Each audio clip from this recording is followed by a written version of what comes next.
శాస్త్రంలో విశేషంగా చెప్పబడిన ఒక సత్యం ఏంటంటే, మూల విరాట్టు ఉదయం సమయంలో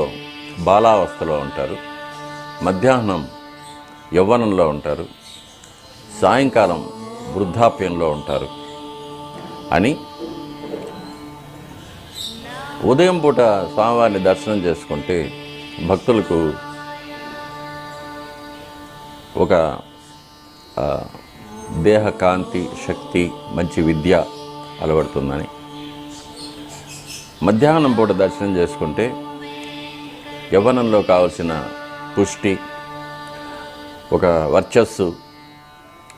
మంచి నడవడిక కలుగుతుందని, రాత్రిపూట దర్శనం చేసుకుంటే భక్తులకు ఒక వైరాగ్యం,